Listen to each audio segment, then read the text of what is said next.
Good day, Sir Morales. This is our program for our project, which is the Car Rental Management System.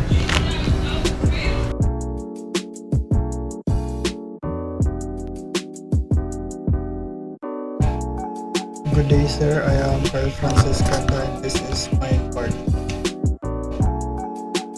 First is the header file. Pinakauna na header file include stdio. This contains function para makaperform ang output of input na operation at program. Next is include stdlib. Contains standard utility functions such as memory allocation and conversion. The last includes string. Contains functions for string handling. Then maudayon niya itong structure.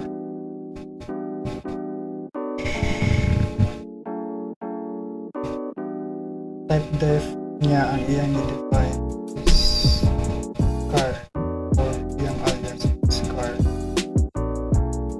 Maudayon niya ang iyang mga members or attributes.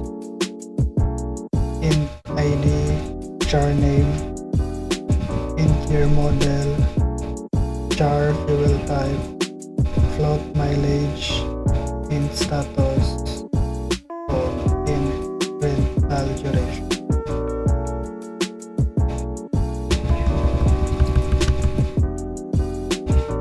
And maudayon na yung atong function prototypes or function declaration.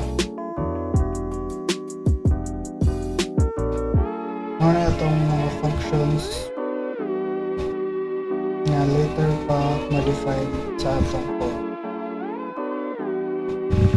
Kada isa po kay magamit para mag-perform o lahi-lahi ng mga task sa atong code. Depende sa user. Like mag-add of car, view all cars, view all available cars, view rented cars, rent car, return car, search car, o sort car. Dari dayon is into a function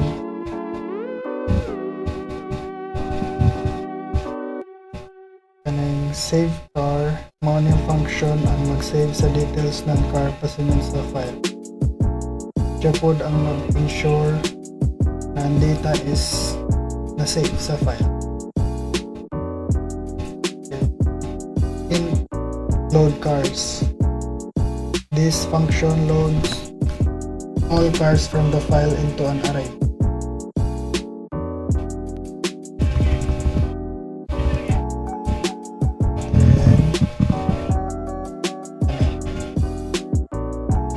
Define file name cars.txt.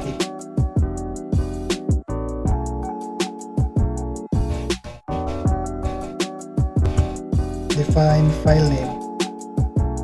Kani ang nag-define sa name where kung asa ma-store ang data. Next, define max cars.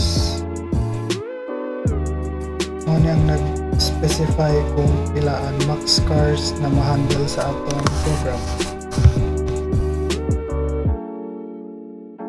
Then, define rate per day.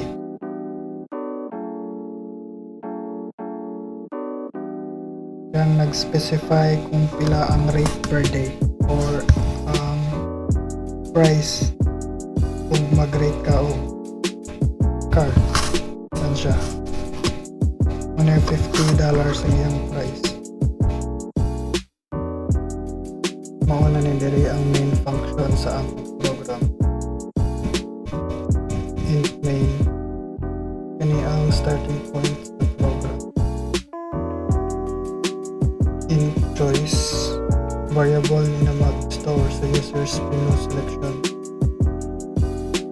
Then do while loop ni siya nga iyang i-execute sa usa tanan na nasa sulod niya.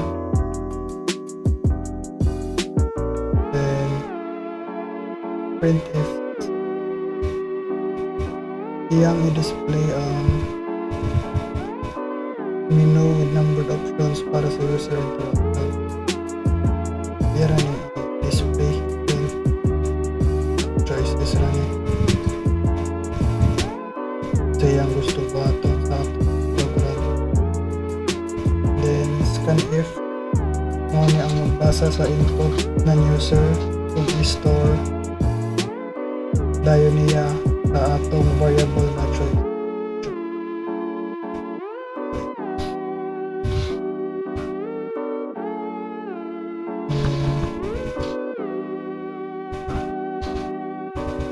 Dayon sa ang switch statement, each case ani kay nakakorespond sa atong menu option kung unsay imong gusto ipabuhat sa atong program, like kung mag-add og car,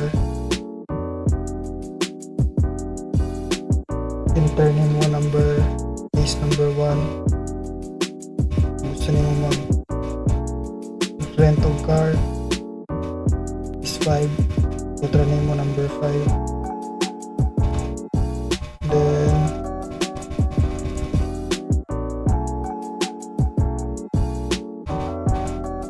very default kani ang mag-handle sa invalid nga input. Sample input tag birth10, wala man siya sa case, wala siya sa which case. Printf dayon siya o invalid choice, please try again. And dire na dayon sa while loop, do while loop. Tapos pagpili sa action sa main option, iya dayon i-check if yung choice nimo is not equal to 9. Mag-loop ang atong program niya, ibalik niya og display ang main option. Pero if ang choice nimo is equals to 9 or ang imong choice is 9, iyang i-end ang loop niya, ma-end na po dayon ang program. That's all. So, good day sir. Ako day si Rio Jan Anduhoyan. So, dirita sa ikaapat nga part sa among program, which is sa function na dapit. So, first nga function nga among gi-declare is ang add car nga function. Since void man siya nga function, meaning it doesn't return any value. Dayon nag-declare mig variable nga car, tas ang among structure type is car lang gihapon. Then ang gi-prompt diri is gi-ask ang user sa mga details sa car, which is ang car ID, car name, year, model, o fuel type, then mileage niya. Then after ma-enter na sa user ang mga details sa car is ang status is set to 0. Then after gyapon nga ma-enter na sa user ang mga details sa car, ang rental duration is set to 0. So sa kaning nga program, ang 0 is nagpasabot nga available siya, tas ang 1 is rented siya, narentahan na. Dayon pagka tapos sa tanan process sa pag-enter sa mga details, gitawag dayon ang function nga save car. Ang purpose ani nga function is katong tanan gipang enter nga details sa user is i-save niya sa file. Then after nga ma-save na ang mga details sa file is mo-print tayo ni ang car added successfully. Dayon ang ikaduhang function nga among gi-declare is ang save car nga function. So mao ni nga function ang gigamit dito sa add car nga function, which is para sa akong gingon kaniya, ang purpose ani nga function is i-save niya itong mga gipang input nga details sa user into file. So sa kaning nga function is nag-declare mi diri file pointer, tas gi-attempt og open ang file nga mao to ang cars.txt, tas ang mode niya is append.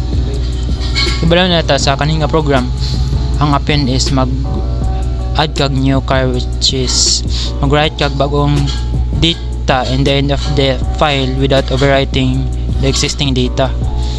Then na if statement diri nga i-check ang file kung ma-open ba siya, otherwise mo print siya error, then mo return din siya. Then sa kaning nga line naggamit og if printf, ang purpose ani niya is atong mga details nga gipang input sa users is i-save niya dito sa file. Then after ma-save na sa file is i-close na dahil ng file. Dayon ang ikatulong nga function nga among gi-declare is ang load cars, which takes one argument, which is an array of cars. So ang purpose ani nga function is i-read niya itong mga details sa cars, dayon i-store niya sa cars array. Tas parehas gyapon sa save car nga function, nag-declare may direct file pointer, tas nag-attempt og open sa file, then ang mode niya is read, then gi-check diri if ang file ba is ma-open ba, otherwise mo print siya error, then mag-return 0 siya. Dayon sa ubos nag-declare mig variable nga count, tas giset og 0. Ang purpose ani niya is i-keep track niya kung pila ka buok cars ang successful nga naload from the file.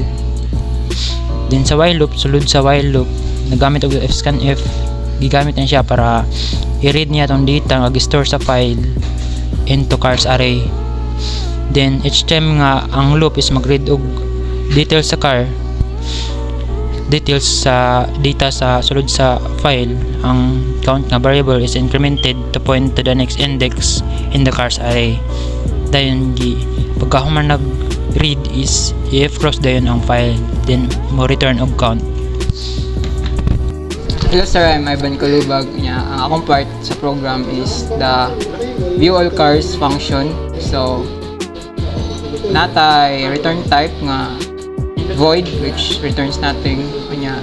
Natay function name nga view all cars nga wala siya parameters.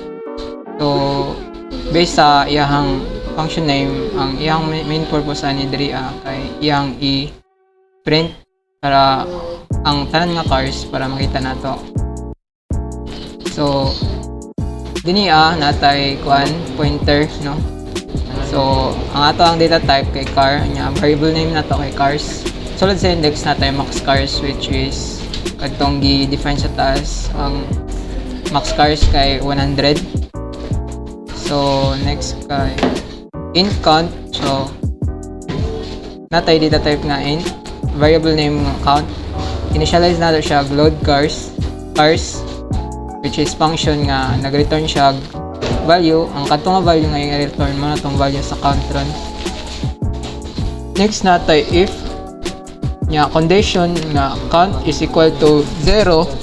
If si count kay equal to 0, iyang masatisfied din niya nga condition, mag-proceed siya diri sa pag-execute sa printf, which is no cars available, niya return na yan. If din niya ma-satisfy, mag-proceed siya diri sa printf, yan i-print ang all cars. Printf name, year, fuel, mileage, status, rental days. Pag man na nag-print, mo sulod din siya sa for loop, int I is equals to 0, I is less than count, I plus plus. So if masatisfied niya nga condition, yang i-execute or yang i-print ang %d, \t, %s, %d, and so on and so forth. Cars i.id, cars i.name.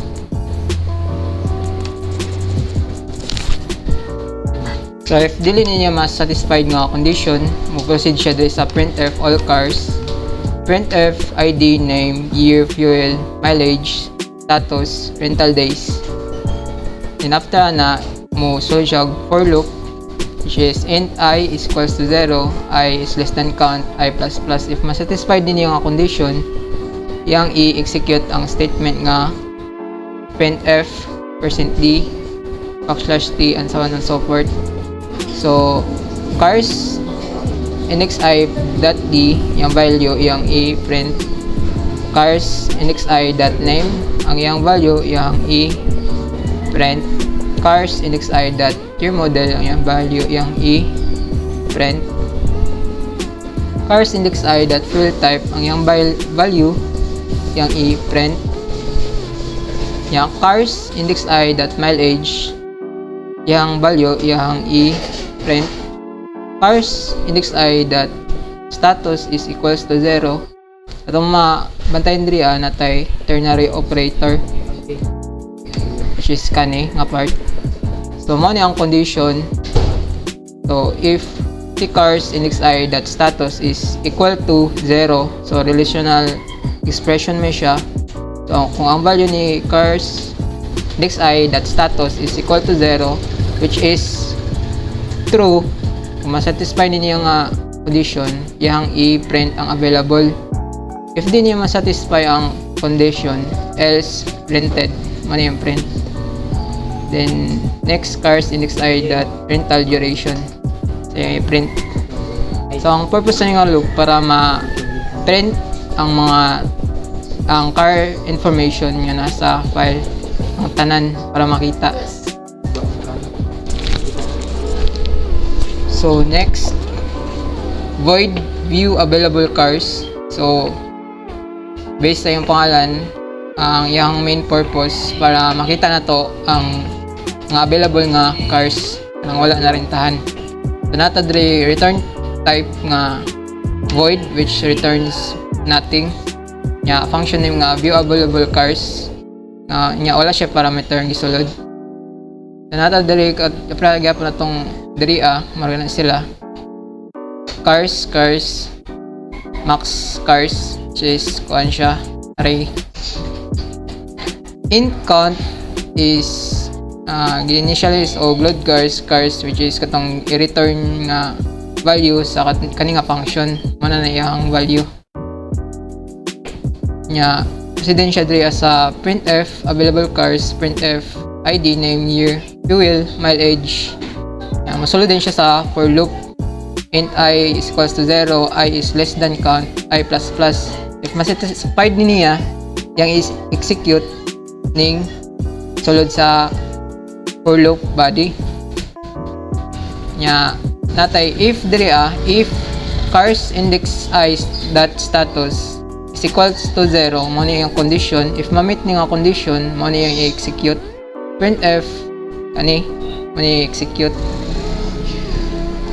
Ang main purpose ning for loop labaw na ning if is to ma-filter na to ang mga available nga cars, which means 0 man diri, which means available. Ma-print na to ang mga available cars. Bali yung i-filter sa kuan.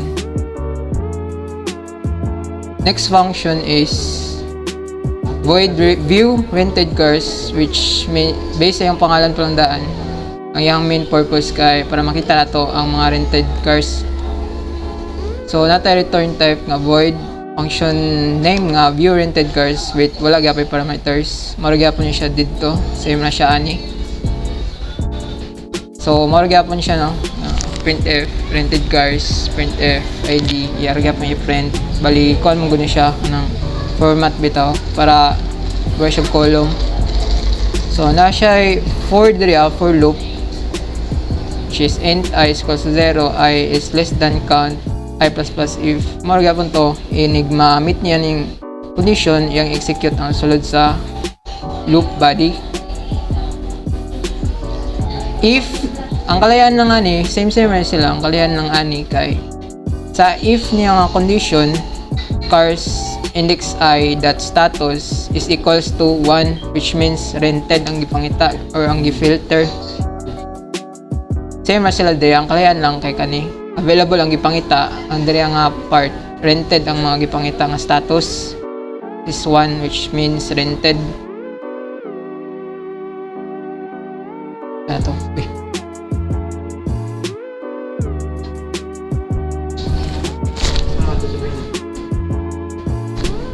so if masatisfy niya nga condition, yang i-execute ang statement nga printf kani siya, ang ilang mga value isulod niya dira, yung i-print ang mga value ani niya. Mag-terminate ra ni nga loop if dili na niya ma-satisfy nga condition. to. Maro to sir, thank you. Hi sir, this is Kim Ayesha Mongado and here's my part. Rent car is a function nga nag-allow sa user to rent a car by searching for a car by its ID, recording the rental duration in days, calculating the rental cost based on a daily rate, and marking the car as rented and saving the updated data to a file. So, cars array nag-hold siya og list of cars loaded from a file. Kaning count variable nag-store siya og number of cars loaded using the load cars function. Car ID is the ID of the car nga want nga to be rented. Then kaning found is a flag to track if the car with the given ID is found. And then ask the user to enter the ID of the car that they want to rent. Then mag-iterate dajon siya through the list of cars or cars array to find a car with a matching ID. If a match is found is set to 1 and the rental process begins. Diri na dajon siya magsugod. If the car status is 0, pasabot ana is available. And then mag-prompts dajon ang user to enter the rental duration in days. Tapos, records this duration in the rental duration field of the car object.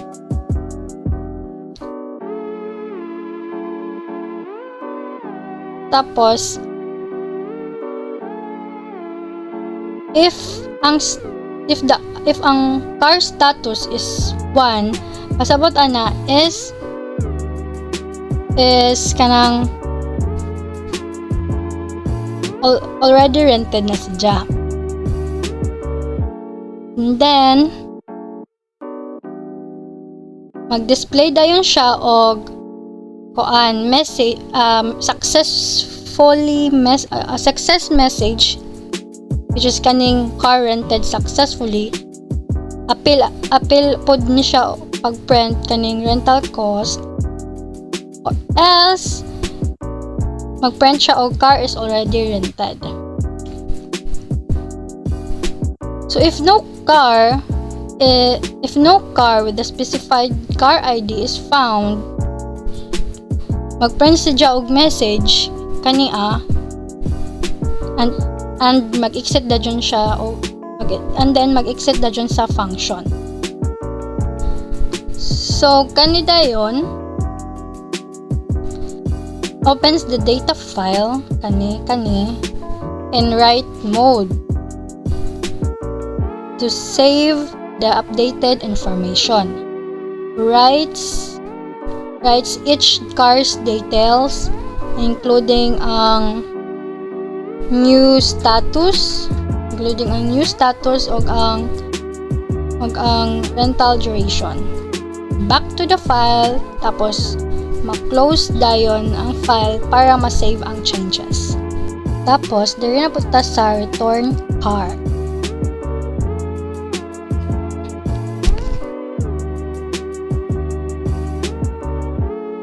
So, ang return car is also a function na mag-search pod og car by its ID. Mag-check if the car is currently rented, tapos marks the car as available and resets the rental duration. Then saves the updated car data back to the file. So kani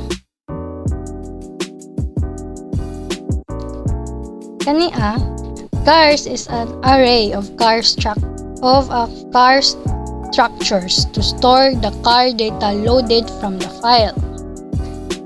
Count holds the number of cars loaded using the loads car. So same lang ni sila sa rent car, but a little bit kalahian nila. So like medyo kalahian. Then car ID will store the ID of the car to be returned, and found is a flag to track whether the car ID exists. Tapos users ask to input the ID of the car they wish to return.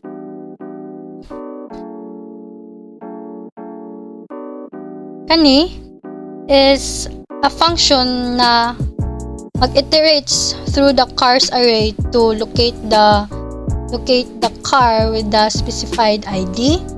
If the match is found, found is set to 1 and the return logic is executed.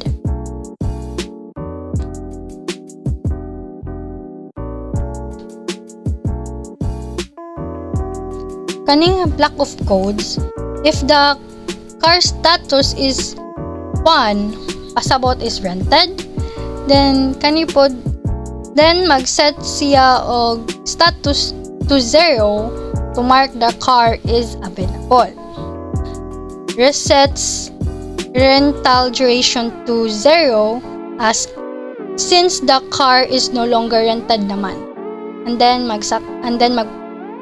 prints a success message if the car status is already 0 or available.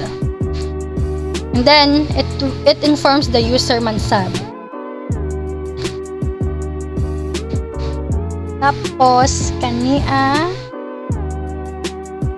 if no car matches the input car ID, magprint pud siya og message nga car ID not found, tapos mag-exit na dyan sa function. To save the updated data,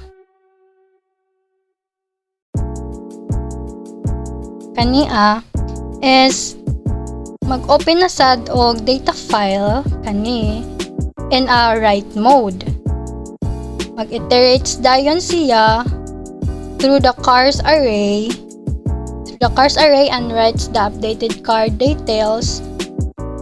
Apil ang receipt status og ang rental duration. Tapos back to the file, then close the file to save the changes. And that's all po sa akong part. Thank you. Good day sir, I am Benaros Aro. So karon sir, dito sa search car function. Kaning car sir, mo ni siyang ga-declare og array of cars track. Then kaning count sir, kay diri store ang number of cars, tapos kani si load cars, kay i-call niya ang function sa load cars to read car data from the file into the cars array. Then kaning query sir, kaning char query sir, kay mag-declare ni siya og character array to store user search query.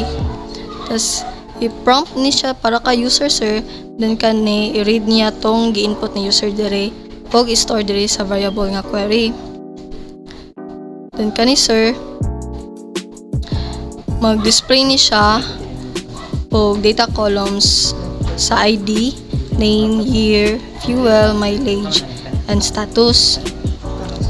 Then kaning for loop sir, kay mag-verify ni siya if na-match ba tong input ni user. Then if na-match sir, kay baba siya sa if statement.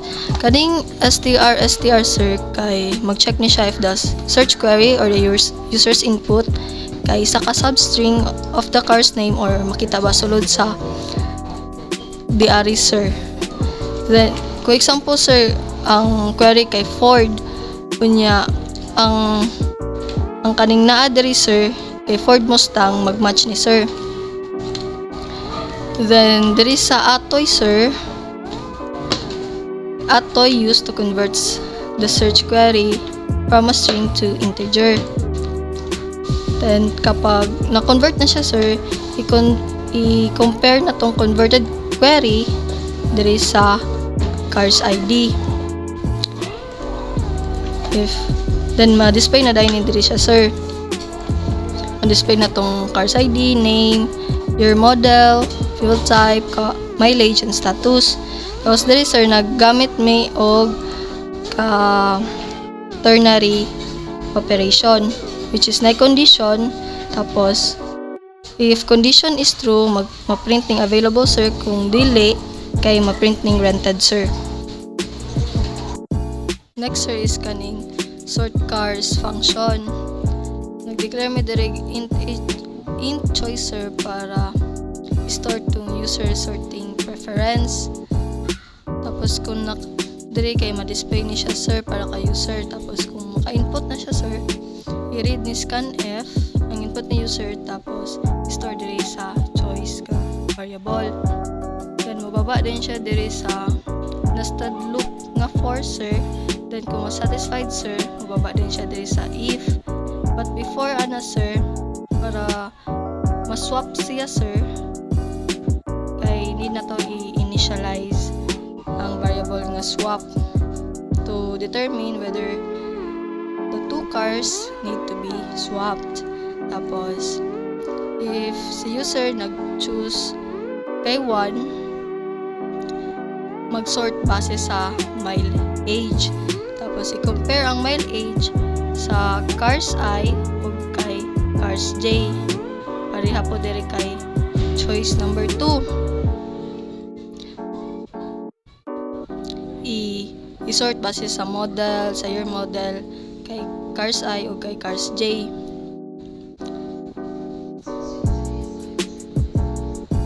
If mas bago si cars I, tapos daan ni si cars J, iswap siya. Tapos diri sa choice 3, kay sort base sa ilahang name ni cars I o name ni cars J. Nagamit mi diri string compare sir para ikumpara ang name sa duha. If si cars I kay alphabetically mas dako kaysa kay cars J, need siya i-swap sir. Tapos nagbuta mi diri swap equals to 1 sir kay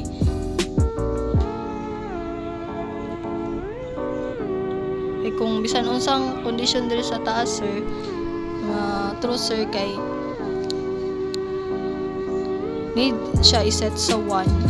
Meaning if it is true na nausab diri sa diari nga position sir, kailangan ani siya sir. Then diri sa if sir, diri sa swapping logic kay nagbutang may car temp for kuan temporary variable para diri sa cars I. Tapos si J, the variable ni J assign diri sa position ni I. Then katong original nga I kay naka-position diri kay temp.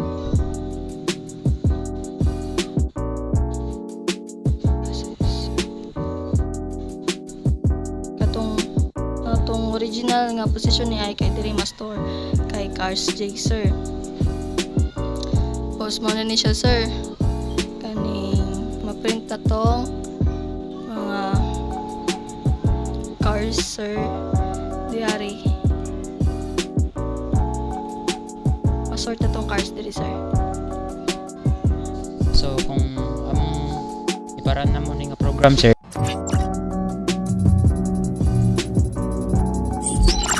ingan ni siya among gawas mo ni among menu sir sa car rental management system. So laylay ni siya function sir kada number. So kung for example imong choice is number 1, mag-add kag car. So diri nga part is imo nang i-enter ang details sa car. For example, car ID niya 123. Dayon car name niya si Civic year model 2020, fuel type 1, saan siya gasoline. Dayon mileage 90.4. So pagkatapos is na dayon mo print nga car added successfully, sir. Then dapat may function din nga i-view all cars nga katong gipang input na namo is ma-view siya. So mano siya, sir, daghan siya kay amo namang gi-inputan gani hadaan, sir, mga daghan. Dayon kung next nga function is amo ni testingan ning rent og car.